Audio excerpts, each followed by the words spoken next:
मैंने तो इतने ऐसे ऐसे काम किए ना, मुझे अभी याद आता ना कि धागा कटिंग, जो जीन्स के जो कारखाने थे उसमें धागा कटिंग करता था, जो हमारे बेल्ट बटन होते हैं वो करता था मैं।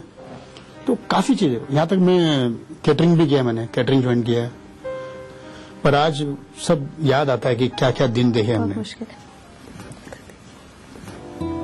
तुमने मुझे फर्स्ट टाइम जब देखा था स्कूल में, तुमने मुझे प्रपोज किया, मैंने मना कर दिया क्योंकि मैं तुमसे प्यार नहीं करती थी। लेकिन आहिस्ता आहिस्ता मुझे रियलाइज हुआ कि नहीं, मैं भी तुमसे प्यार करने लग गई हूँ। कुछ सालों के बाद हम लोगों ने शादी की। संगीता से कब प्यार हो गया था? क्यों बोल खुलवा रही हो? प्यार तो मुझे हो गया था 9th में। हाँ। मुझे हुआ था, उनको नहीं हुआ था। फिर एक टाइम ऐसा आया कि मुझे लगा कि कहीं इसकी शादी ना हो जाए, कहीं ये मेरे हाथ से निकल ना जाए। तो बड़ा टेंशन वाला माहौल हो गया था कि अभी क्या करें, कैसे करें। तो मैंने बोला कि बस मैं रह नहीं सकता तुम्हारे बिना और शादी कर लेते अब। एक्चुअली जो मैंने किया, आज मैं पूरे नेशनल टीवी के सामने बोलता हूँ, मैं माफी मांगता हूँ उनकी फैमिली से। क्योंकि देखो उस समय प्यार एक अंधा होता है और प्यार में आदमी गलत कदम उठाता है। मैं जानता हूँ कि मैंने उनके माँ बाप का दिल दुखाया था, उसके लिए सॉरी बोलता हूँ। बहुत रुलाया था मैंने, क्योंकि आज जब मेरी बेटी हुई है तो मुझे लगता है कि कल अगर मेरी बेटी करेगी तो शायद बहुत दुख होगा। मैं और मदर आपके लिए एक सॉन्ग गाएंगे जो हम आपको डेडिकेट करते हैं। आपको ये सॉन्ग बहुत पसंद है। तू ही रे तेरे बिना मैं कैसे जियूं, आजा रे यूं ही तड़पाना तू मुझको, जान रे मेरी सांसों में बस जा तू। And we love you. 52 आवाजों का खजाना है आपके पास। ये तो 52 आवाजें मैंने आपको खाली दी है, वैसे मैं 150 के ऊपर आवाजें निकालता हूँ। शुरू करें? यस। ओम प्रकाश। बरखुदार मेरी तरफ से आप राजकुमार। चाइनी हम बधाई क्योंकि हम राजकुमार दिलीप कुमार। ना शुदामणि भी भाई, ए भाई हमारी तरफ से भी कहने छकास बड़े जन तुम्हें कहना चाहता था को सुनता नहीं, समझा तो कोई सुनते थे। यहाँ पर अक्षय कुमार। बाबा भैया क्या करे, बच्चे ही ना बांधे बोले, पहले बोला परेश रावल। अरे देवा चम्मा जो सबको बोलने का टेंशन लगा नहीं। मिथुन चक्रवर्ती। अब कहना मंगल है, अमिताभ बच्चन। मैं तरफ से भी कहना चाहता हूँ जाने की चले आज जाने की तरफ से क्या बात है। देव भी जब प्यार की बात करता है मेरे से भी आपसे कमाल करता है यार बाबा, कुछ सुनता नहीं है। तुम्हें क्या करा है सर्किट? अरे समझो उसको, अपन का नाम है संजू बाबा। लाला मैं भी गाने लगा के जाऊंगा कि तुम्हारा नाम दत्त है। अरे बेटे क्या कर रही हो समझ में नहीं आ रहा है।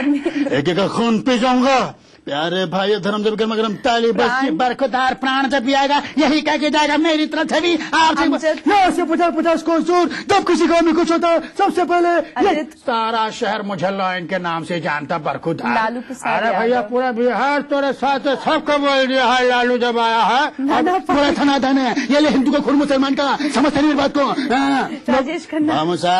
अरे कोई सुनता नहीं, यहाँ पर आ चुका हूँ, मेरे से बहुत बधाई हो रही। गब्बर ने मेरे हाथ का जो कसम रिचार्ज में तुमसे हाथ मिलाता। भाई कमाल की बातें करते हो। मेरी तरफ से भी बहुत बधाई हो। अच्छा पाजी तुसी बड़े ग्रेट हो, कमाल है यार। मैं तो समझाने के लिए और समझा से तारीख पे तारीख कई तारीख यहाँ पर आया हूँ। और मैं कहना चाहता हूँ सर, मेरे पिताजी भी यही कहा करते थे सर, आप सभी को बहुत हाँ बेटी रीचा बेटी अब जिंदगी लाइफ में मैं आया हूँ अपनी जिंदगी क्या बात कर रही मियाँ साहब काले से डर था मेरे जीवन साथी। सपना तुम अच्छी तरह जानते हो, मेरी तरफ से भी आप सभी को मैं पंजाब में सोचा हमारा पूरे पंजाब की तरफ से यही कहना चाहता हूँ। अगर मैंने खाना खाया है तो क्या मुझे खाने के पैसे दोगे? कादर खान की तरफ से बहुत बधाई हो। ये महिला ये मैं, अरे मेरा नाम है दादा गुण के, मेरी तरफ से भी है शाहरुख खान। बोला ना शाहरुख खान की तरफ से आप सभी को यही कहना चाहता हूँ। ऋतिक रोशन। मेरे पापा बहुत पसंद है। जादू आएगा सर, जादू आएगा। ओमपुरी देखिए सर, मैं भी ये कहना चाहता हूँ, चाहे राजा माता हूँ, जिंदगी लाइफ में आया हूँ, अपनी जिंदगी बारे बताऊँ। अटल बिहारी वाजपेयी, जिस तरह का मान सम्मान आपने दिया, बस मैं कहना चाहता हूँ किस तरह से ये प्रोग्राम चलता रहा है। सैफ अली, वाओ, अरे यार कमाल करती है, वाओ क्या स्टाइल है, क्या बोलती है, आओ मैं कहने जाऊंगा, वाओ। शक्ति कपूर, मैंने तो पहले कहा था मैं जब भी आऊंगा क्या के जाऊंगा, आओ। कुलभूषण खरबंदा, अरे भाई कुलभूषण खरबंदा यही कहना चाहता है, के जाएगा, मेरी तरफ से भी बहुत बहुत बधाई हो। कन्हैया लाल, अरे बेटा धर्म से बढ़ के कोई चीज ना होती राधा रानी। अरे मैं भी कहना चाहता हूँ, नहीं बाबा सुनिए, मेरा नाम है दुर्योधन, मेरी तरफ से कहना चाहता हूँ और क्या जाऊंगा और क्या के लिए आया हूँ। अरे भैया खम्भा उखाड़ के घूसा लगा के धक्का धक मैं सूरमा भोपाली कैसी की। भाई वाह ऋचा जी, भाई आज आपके सामने बैठ के बड़ा अच्छा लग रहा है। प्रेमनाथ, कैसा तो बना पाप है 10 नंबर है, मैं भी कहने क्या चाहूंगा क्योंकि मेरा नाम है प्रेमनाथ। राजेंद्र कुमार, नहीं लाला, ये कैसी भट्टी है जिसमें मैं जल रहा हूँ, मेरी बीवी जड़ी, आपसे मेरी तो बहुत बधाई हो। चांदनी तुम भी कमाल की बात है चांदनी, मेरी मम्मी से आप सभी के लिए मैं कह के जाऊंगा जीवन की तरफ से आप सभी को जीवन दान। शशि कपूर, ऐसे कमाल की बात करती है, पलट गया बदमा देती है, क्या करती है खामोश। हम बिहार, हमारे पूरे बिहार की तरफ से बहुत बहुत बधाई है। चुप नहीं कहता, मैं चिंता चला चाहता हूँ और ये क्या चाहूंगा क्योंकि मेरा नाम आपसे जान चुके हैं। इमरान हाशमी,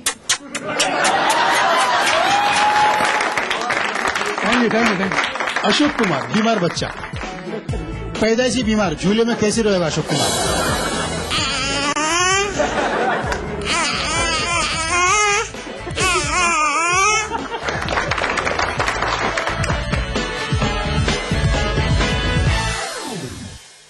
गारंटी के साथ सरकारी काम, सुनवाई का अधिकार भी, 90 भी समाप्त, अब मुश्किल समाप्त। औद्योगिक क्षेत्र में सिंगल विंडो सिस्टम से अब निवेश की राहें हुई और भी आसान। अब माता पिता का भरण पोषण करना होगा। मेरी सरकार ने हमारा ख्याल रखा, कानून बनाकर संतान को भरण पोषण के लिए जिम्मेदार किया। अब लगता है बुढ़ापे की लाठी मेरी सरकार है, तभी तो हमारे बुढ़ापे के बारे में सरकार ने सोचा। इस उम्र में कल का क्या पता, पर आज मेरे पास कानून की लाठी है।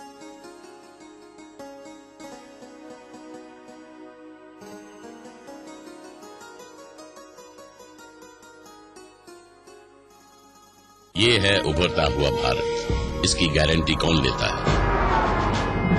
हजारों गाड़ियों का वजन, सुरक्षा की गारंटी। जेके लक्ष्मी सीमेंट, मजबूती गारंटीड। अरे भाई गुप्ता जी, मकान का काम कैसा चल रहा है? बढ़िया चल रहा है भाई शर्मा जी, और मैं तो अपने मकान में roof top rain water harvesting structure भी बनवा रहा हूँ। अरे भाई बड़े काम की चीज है शर्मा जी। बरसात के मौसम में बारिश का सारा पानी छत से एकत्रित होकर टैंक में एकत्रित होता हुआ धीरे धीरे जमीन में रिसता जाता है। अरे इस पर खर्चा करने की क्या जरूरत है? अरे भाई शर्मा जी, भूजल स्तर में निरंतर गिरावट होती जा रही है। अगर यही सब चलता रहा ना तो आने वाले दिनों में हमें पीने के लिए पानी भी नहीं मिलेगा। ये कौन सी फीड खाकर गुड फील करती हैं? मज तारा फीड देख के कलोल कर दी, खावे तारा तारा, फिर सुबह शाम दूध दाखे टोल भर दी, खाके फीड तारा। आए भैंसों को नजारा जब फीड मिले तारा। स्वाद भरा पकवान बनाना लेकर नाम कुबेर का, रंग कुबेर का जितना चढ़ेगा प्यार भी उतना बढ़ेगा। कुबेर मसालों के जादू से स्वादिष्ट जीवन। कुबेर मसाला, स्वादिष्ट जीवन चाहे हर मन। 1 लाख तक का तो कर दिया ऋण लेने का, साथ में ये तय कर दिया कि जो समय पर चुकाएगा उसका 1 नया पैसा ब्याज नहीं लगेगा। मुख्यमंत्री ब्याज मुक्त फसली सहकारी ऋण योजना में लिए गए फसली ऋण का चुकारा 31 मार्च 2013 तक किसान भाई ग्राम सेवा सहकारी समितियों में जमा करा दे। उस सारा का सारा ब्याज का भुगतान सरकार अपने खजाने से करेगी। 31 मार्च 2013 का सभी किसान भाई ध्यान रखें।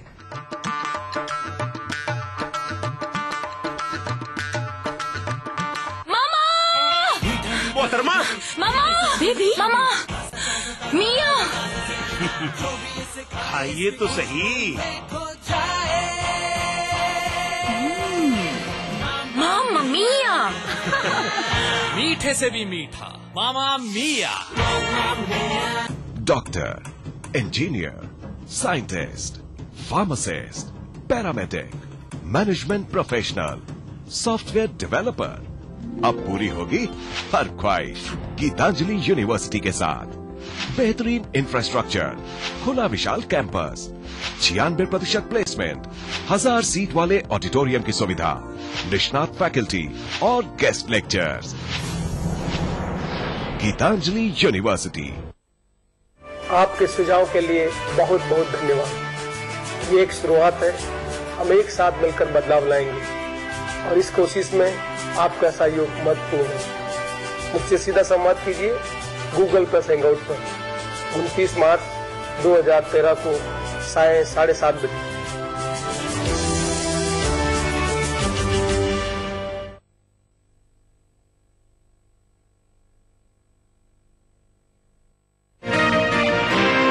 इंटरनेशनल क्वालिटी हेयर कलर अब और भी किफायती हो गया है। गार्नियर कलर नेचुरल्स छोटा पैक, ऑलिव ऑयल युक्त इसका क्रीम फॉर्मूला बालों को 100% कलर कर दे नेचुरल लुक। 2 बार तक चलने वाला गार्नियर कलर नेचुरल्स सिर्फ 65 रुपए में। अपने दुकानदार से मांगिए ब्रांड पावर ताकि आप खरीदे।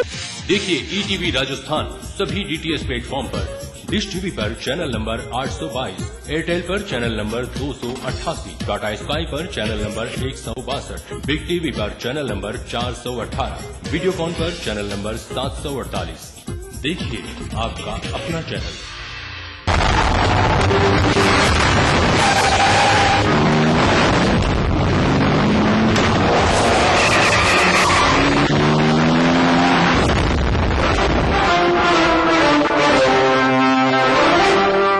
सीमेंट सस्ता नहीं, सबसे अच्छा। राज प्रोडक्ट के आटा, नमक और चाय से घर में रसोई का खर्च भी कम हुआ है और खाने का स्वाद भी बढ़ा है। हर गरीब को 2 रुपए किलो में गेहूँ। 10 लाख गरीब परिवारों को मकान भी। एक बात कहूँ, ये मकान सिर्फ मकान नहीं है, हमारे आगे बढ़ने का दरवाजा भी है। बच्चों की पढ़ाई लिखाई, शादी ब्याह और हमारी पहचान सब इसी घर से जुड़ी है। मेरी राजस्थान सरकार जो सोचती है मेरे बारे में, आपके बारे में।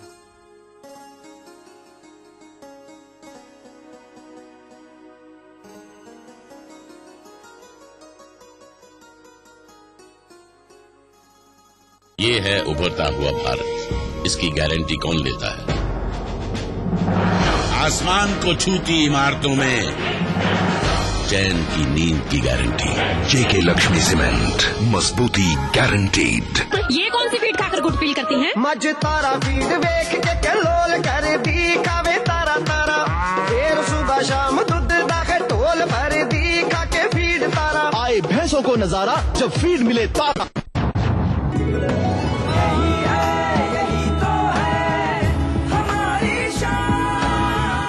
सबका फेवरेट वही जो है अंदर से सॉलिड, JP सीमेंट। मेरा फेवरेट, अब इंडिया का फेवरेट। 2.25 लाख युवाओं को ट्रेनिंग देकर नौकरी भी। राज्य सरकार द्वारा 8 नए विश्वविद्यालय, निजी क्षेत्र में 33 नए विश्वविद्यालय और 652 कॉलेज। जोधपुर में IIT, एम्स और NIFT, उदयपुर में IIM, अजमेर में सेंट्रल यूनिवर्सिटी और बीकानेर में पशुधन विश्वविद्यालय। और 1 लाख से ज्यादा नौकरियां। सच बताऊं, बीते 4 सालों में सरकार के ठोस फैसलों ने मिसाल कायम की है। मेरी राजस्थान सरकार जो सोचती है मेरे बारे में और आपके बारे में।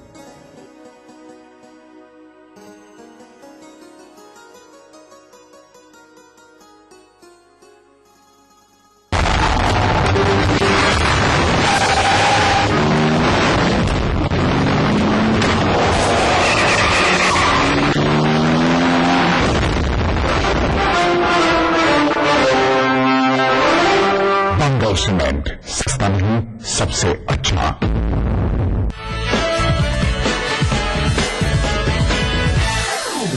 तो धीरे धीरे आपको ऑर्केस्ट्रा में जब काम मिलना शुरू हुआ और आपने कहा कि रात में आप सिलाई का काम और ये सब करते थे, कितना कमा लेते थे दिन का? मेरे ख्याल से मुश्किल से हम लोग हफ्ते में मतलब 300-400 रुपए कमा लेते थे हफ्ते में। हाँ। वेटर का काम भी किया आपने रेस्टोरेंट? हाँ, रेस्टोरेंट में नहीं, वेटर में तो मैं कैटरिंग किया मैंने। अच्छा। पानी कम सर्विस कम करता था, सिर्फ ऑर्केस्ट्रा वाले की तरफ लेता था। ये मेन कौन है? आप मेन ये आदमी है, तो सर मैं मिमिक्री करता हूँ, अगर आप तो बोला हाँ ठीक है, बुलाएंगे आपको। एक टाइम तो उन्होंने मेरे डैडी को धक्का मारा था, मतलब अरे हटो, मेरे डैडी लेके कहते हैं कि मेरा बेटा मिमिक्री करता है। आज ऊपर वाले ने ऐसा कर दिया कि वो आदमी आज मेरे पैर पड़ता है कि भाई आप हमारे शो में काम करो। कोई है जिसने फिर आपके हुनर को पहचाना? एक फिर उधर देखिए। हेलो वीआईपी, सबसे पहले तो तुम्हें बधाई बहुत बहुत कि वीआईपी से वीवीआईपी बन चुके हो, बड़े स्टार बन गए हो। तुम्हारे बारे में क्या कहूँ, तुम्हें अपने गले पे उतना ही कंट्रोल है जितना सचिन को अपने बैट पे होगा। वीआईपी जो मिमिक्री आर्टिस्ट है या परफॉर्मर है उसको तो दुनिया जानती है, मैं वीआईपी जो इंसान है उसे जानता हूँ और दावे के साथ कह सकता हूँ कि इतने अच्छे इंसान आज की दुनिया में नहीं होते। तुम आज भी वही हो जो 8 साल पहले थे पहली मुलाकात में, और यही तुम्हारी ग्रेटनेस है। मैं कामना करता हूँ कि आगे भी तुम्हें बहुत सारी सफलता मिले, बहुत बड़े स्टार बनो। थैंक यू भरत भाई। ये भरत कुकरेती है, मतलब इसी आदमी ने मेरी जिंदगी बनाई है कॉमेडी सर्कस में। मतलब मैं इनका एक मिमिक्री करता था, मुझे लगता था कि भगवान मेरे लिए कुछ लिखा कि नहीं लिखा। उस वक्त भरत भाई मेरी जिंदगी में भगवान बनकर आए। उन्होंने बोला यार आप मिमिक्री में कुछ करो, तो उन्होंने कुछ ऐसी स्क्रिप्ट लिखी जो मिमिक्री में ही होता है। फिर कॉमेडी सर्कस में जो फिर दुकान खोली है, फिर विपुल भाई हमारे जो कॉमेडी सर्कस के प्रोड्यूसर है, उन्होंने तो पूरा ऐसा मुझे निचोड़ दिया, मुझे समझ गया कि इसके अंदर क्या है, इसको निकालना। हाँ, इसको कैसे निकाला जाए। विपुल भाई ने मुझे बहुत कहा कि वीआईपी ऐसा करो, तुम हमेशा मिमिक्री में करो। फिर निकुल देसाई है, इन सब ने मिलकर मेरे अंदर से निकाला जो मुझे नहीं पता मेरे अंदर इतने सारे टैलेंट घुसा हुआ है, उन्होंने जाना। तो मैं सबसे बड़ा थैंक्स करूंगा ऑप्टिमिस्टिक, जिन्होंने मुझे समझा। और आज शायद ये शो मेरे लिए लिखा था कॉमेडी सर्कस, तो इसके जरिए आज लोग मुझे पहचान रहे हैं। चलिए, कोई है जो आपके लिए एक मैसेज दे रहा है? और कौन है भाई? वीआईपी तुझे याद है हम लोग पटाया से वापस आ रहे थे टैक्सी में और क्या हुआ था, तू भूल गया? याद आया? तेरे चेहरे पे स्माइल आ गई। टैक्सी वाले को हमने कैसे डराया था। हम पटाया से बैंकॉक आ रहे थे शो खत्म करके, और मैं और वीआईपी सिर्फ 2 लोग थे टैक्सी में, और टैक्सी एक ऑब्वियसली थाई आदमी चला रहा था, तो हमें लगा कि इसको हिंदी आती नहीं होगी। तो हमने 3-4 बहुत खतरनाक लोगों के नाम ले लिए और कहा कि वीआईपी ने शुरू किया कि ये तो मेरी सगी मौसी के लड़के हैं, ये मेरे रिश्ते में लगते हैं। बहुत खूंखार नाम थे वो, जो ऑब्वियसली मैं स्क्रीन पे नहीं ले सकता, नहीं लूंगा। लेकिन हम तब ये नहीं जानते थे कि वो जो टैक्सी ड्राइवर था उसको थोड़ी थोड़ी हिंदी आती थी। तो उसने एक्चुअली टैक्सी साइड में पार्क की, ये कह के कि मैं जरा 1 मिनट में आता हूँ बाथरूम जाके, और उसने जाके पुलिस को फोन लगाया। और वीआईपी तो भूल गया, पुलिस आई थी और कितना तामझाम हुआ था, और कितनी मुश्किल के बाद हमने पुलिस को ये यकीन दिलाया कि ऐसा कुछ नहीं हुआ था, हम लोग मस्ती कर रहे थे, मजाक कर रहे थे। सो बट ऐसा ही है वीआईपी, कभी लाइफ में सीरियस नहीं होता, हर दुख को तकलीफ को भी हंस के साइडलाइन कर देता है। तो गॉड ब्लेस यू भाई। थैंक यू बाजी, थैंक यू। अभी बताइए वीआईपी कहाँ से सफर शुरू किया था? धारावी में पले बढ़े, सिलाई का काम किया, और हमने ये भी सुना है कि कई बार आप जब बच्चों के लिए शोज करने जाते थे तो भूखे रह जाते थे, लोगों से झूठ बोलते थे कि व्रत है आज, क्योंकि खाने को नहीं होता था आपके पास। ऐसे ऐसे दिन देखे? जब मैं महासंग्राम जीता था, मैं कॉमेडी सर्कस महासंग्राम, उसके 1 दिन पहले कल शूटिंग है, तो आज मेरी मम्मी ऑफ हो गई। मुझे फोन आया बॉम्बे में कि मम्मी नहीं रही दुनिया में। मैं अर्ली मॉर्निंग की फ्लाइट पकड़ी, मैंने राजस्थान अलवर में आया, अपने मम्मी का देहांत जो पूरा हुआ था, मतलब उनका सारा क्रियाक्रम करके वो रात की फ्लाइट से निकला, बॉम्बे पहुंचा हूं, और अगले दिन शूटिंग की मैंने हमारे जजेस को नहीं बोला कि मेरे साथ ये ट्रेजेडी हुई है, मेरी मम्मी ऑफ हो गई है, किसी को कुछ नहीं बोला। तो मैं अपना काम किया मैंने। उसके बाद फिर मैंने जो रोया हूं उसके बाद 2 एपिसोड के बाद, कि भगवान ये भी दिन दिखाना था। और मुझे खाली खास करके खुशी इस बात है कि उतने टेंशन में मुझे स्टैंडिंग में मिली जजेस की, वो सबसे बड़ा मेरे लिए आशीर्वाद था माता। I think even we should give him a standing ovation today. आप लोग हिंदी फिल्में देखते हो? हाँ बोलो ना। मत देखो, पूछो क्यों। हमारी हिंदी फिल्में इतनी बकवास होती है, हिंदी फिल्मों में किसी भी हीरो को गोली लगती है जल्दी से मरता नहीं, जब तक डायलॉग ना बोल दे। गाना सुन के मरेगा, ऐसे नहीं मरेगा। अब राजकुमार साहब को लगी 7-8 गोलियां, राजकुमार पहले गाड़ी निकालेगा, घर पे जाएगा, बीवी से 2-4 बातें करेगा, उसके बाद मरेगा राजकुमार। सबसे पहले गोलियां लगी, राजकुमार पहले गाड़ी, राजकुमार गाड़ी से उतरा, गोली लगा हुआ घायल राजकुमार अपनी बीवी को आवाज लगा रहा, घायल राजकुमार अभी भी वही अकड़, राधा राधा कहाँ हो तुम राधा? बीवी देख के टेंशन में, क्या हुआ कैसे हुआ? नहीं राधा, हम मरने वाले नहीं हैं, हम नहीं मरेंगे। वो गाना सुनाओ राधा, वो गाना सुनाओ जो पर्वत के पीछे झंड के बीच मंदिर के पास गाते थे, वो गाना सुनाओ राधा, वो गाना सुनाओ। उसकी बीवी गाना सुनाएगी, उसके बाद ही मरेगा। साउथ की फिल्म में, हिंदी फिल्मों का बाप, उसमें डबल फेकम फाक। वहां पे रजनीकांत साहब खड़े, यहाँ पर विलन ने गोली चलाई, गोली निकल चुकी, गोली रास्ते में। तब तक रजनीकांत अपने सारे काम निपटाएगा। पहले गॉगल, मफलर, सिगरेट, गोली एकदम करीब आ गई। रजनीकांत, गोली रुक गई, गोली रुकी, रजनीकांत आगे बढ़ते, गोली पीछे।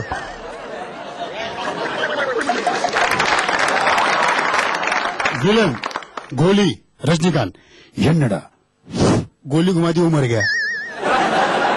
मिमिक्री में मैंने पीएचडी की है कि आर्टिस्ट लोग खांसते कैसे, छींकते कैसे। अशोक कुमार बीमार बच्चा, पैदाइशी बीमार, झूले में कैसे रहेगा अशोक कुमार?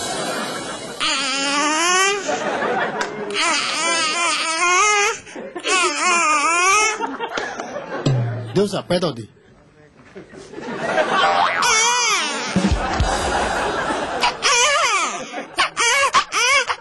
एक नर्स की उंगली मुंह में गई, धपाक, तभी से देव साहब आज तक ऐसे ही।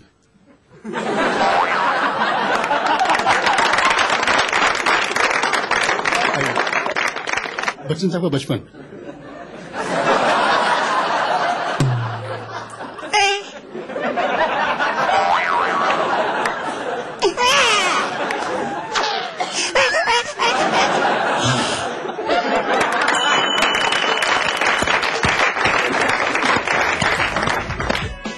सच में आज बहुत मजा आया और आज हंसी के इन चैंपियन से मिलकर एक बात तो समझ में आ गई कि हम बेकार में अपनी परेशानियों को इतनी तवज्जो देते हैं, अपने दुखों को लेकर रोते रहते हैं, अपनी जिंदगी के हालातों को सबसे मुश्किल हालात समझते हैं। तो अगली बार जनाब, जब आपका किसी मुश्किल हालात से सामना हो तो हिम्मत हारने से पहले एक बार इन लोगों को दिल से याद कर लीजिएगा। शायद आपको भी अपनी परेशानियों से निपटने का वो नुस्खा मिल जाए जो इन लोगों के पास है, और वो नुस्खा है हंसना और हंसाना। ये नुस्खा ही है जिसकी दम पर इनकी बनी है और आपकी बन सकती है जिंदगी लाइव।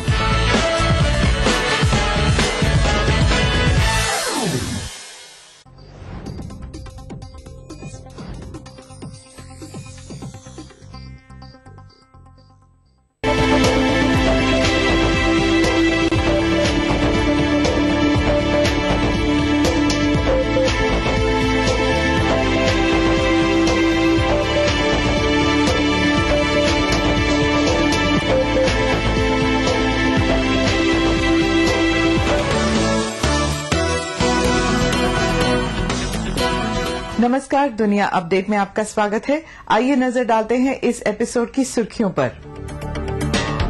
पाकिस्तान में आजादी के बाद पहली बार लोकतांत्रिक हुकूमत ने पूरा किया 5 साल का कार्यकाल।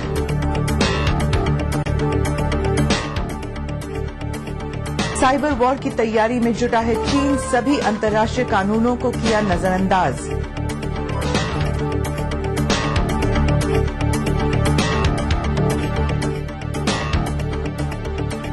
और क्या आज की तारीख में बेमानी हो गए हैं अंतर्राष्ट्रीय समझौते?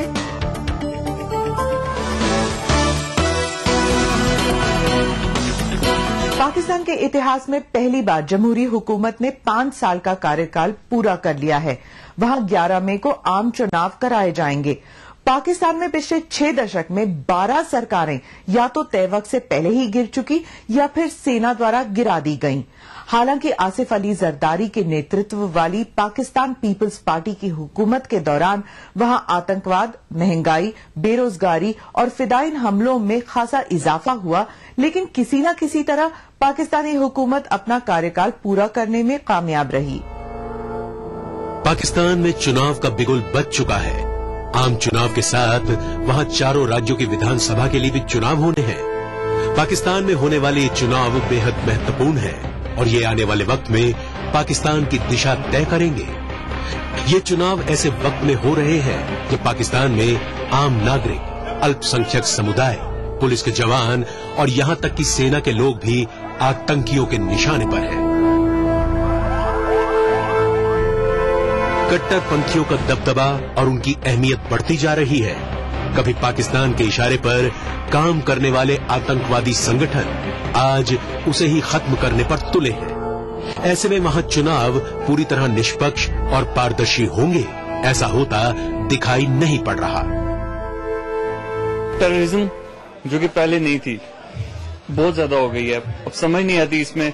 सेकंड, करप्शन रेट जो पहले जा रहा था हमारा कंट्री में, एटलीस्ट वो इतना परमानेंट नहीं था, लेकिन अब नाउ-अ-डेज इस पूरी हुकूमत में जो टाइम गुजरा है उसमें करप्शन इतनी ज्यादा हो गई थी कि लोगों का रहना मुश्किल हो गया था घरों में, और वो बेचारे बेबस हो चुके हैं। हम लोग तो बेबस हो। पाकिस्तान में इस वक्त अस्थिरता का माहौल है और अर्थव्यवस्था अपने बदतरीन दौर में है। पाकिस्तान के तमाम बड़े शहरों में अफरा तफरी का माहौल है। बलूचिस्तान में जहां हजारा समुदाय की हिफाजत में नाकाम रहने पर वहां हुकूमत को बर्खास्त करना पड़ा, वहीं आर्थिक राजधानी कहे जाने वाले कराची में टारगेट किलिंग की घटनाएं रुकने का नाम नहीं ले रही। अफगानिस्तान से लगे खैबर पख्तूनख्वा में तालिबान का दबदबा है।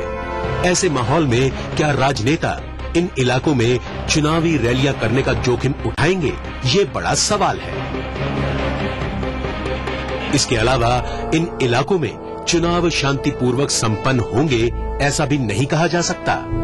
इन इलाकों में रहने वाले नागरिक वैसे ही डरे सहमे रहते हैं। ऐसे में वो अपने घर से बाहर निकलकर पोलिंग बूथ का सफर तय करेंगे, ये भी देखने वाली बात होगी। वैसे इन दिनों पाकिस्तान के शहरियों में जो एक बात कॉमन है, वो है सत्ताधारी दल पाकिस्तान पीपल्स पार्टी से नाराजगी। 5 साल में महंगाई और लोग परेशानी, बेरोजगार, बहुत से मामले जो है ना, तरह तरह के मुश्किल पैदा हुए हैं, और हर महकमा भी तबाह कर दिया इन्होंने, हर एक चीज तबाह करके रख दिया। पाकिस्तान में सेना हमेशा एक बड़ा किरदार निभाती आई है। बीते वक्त के साथ भी सेना के रुतबे में कोई कमी नहीं आई। मेमोगेट कांड के दौरान तो पाकिस्तानी फौज और हुकूमत में खासी टकराव की नौबत आ गई थी। बहरहाल आम चुनाव में वही दल सरकार बनाएगा जिसे आर्मी का समर्थन हासिल होगा। फिलहाल तो इमरान खान और ताहिर उल कादरी जैसे नेता फौज के चहेते माने जा रहे हैं, लेकिन एक लोकप्रिय नेता होने के बावजूद इमरान का जनाधार बहुत ज्यादा नहीं है और कादरी ने चुनाव लड़ने से इनकार कर दिया है। ऐसे में फौज किस पर दांव लगाना पसंद करेगी, ये देखना दिलचस्प होगा। चीन के हैकरों ने दुनिया भर की नींद उड़ा दी है। ऐसा इल्जाम है कि चीनी सेना का एक विभाग इन साइबर हमलावरों की मदद कर रहा है। साइबर सुरक्षा से जुड़ी अमेरिकी फर्म मेंडिएंट के मुताबिक चीनी सेना की यूनिट 61398 ने बहुत से संगठनों के आंकड़े चुराए हैं। भारत भी इन साइबर हमलों से नहीं बच सका है, लेकिन चीन इन तमाम आरोपों से इनकार करता आया है। उसका कहना है कि साइबर क्राइम एक अंतर्राष्ट्रीय मामला है और इसके पीछे अनजान लोगों का हाथ है। चीनी हैकरों का आतंक और दबदबा पूरी दुनिया में छाया है। चीन के पास दुनिया की सबसे बड़ी सेना है, ये बात तो सभी जानते हैं, लेकिन चीन के पास अपनी साइबर आर्मी भी है, इसका पता कम लोगों को ही है। अगर अमेरिकी इल्जामों को सही माना जाए तो चीनी सेना की खुफिया शाखा यानी यूनिट 61,398 ने दुनिया भर के 141 संगठनों के सैकड़ों टेराबाइट आंकड़े चुराए हैं। ऐसा अंदेशा है कि हैकिंग का ये सुनियोजित काम शंघाई की एक गुमनाम इमारत से चलता है, लेकिन वहां किसी को जाने की इजाजत नहीं है। जाहिर सी बात है, चीन जानबूझकर दुनिया भर के महत्वपूर्ण संगठनों के आंकड़े चुराने में लगा है। They're not going to pull out of China. They're going to share information. They're going to go to the trade association together, the U.S.-China Business Council, and they're going to raise this together. They're going to raise it with the U.S. government. An attack against one becomes an attack on all. Doesn't mean you leave China. It means that everyone's been hit. चीन के hacking हमलावरों में सबसे बड़ा नाम है APT1 का। इस संगठन की गतिविधियां 2006 से लगातार जारी हैं। अमेरिकी फर्म मेडियाट के मुताबिक ऐसा इसलिए हो सका है क्योंकि इसे चीनी सरकार की सीधी मदद हासिल है। इस संगठन ने उन कंपनियों या संस्थानों को निशाना बनाया है जो चीन के लिए रणनीतिक लिहाज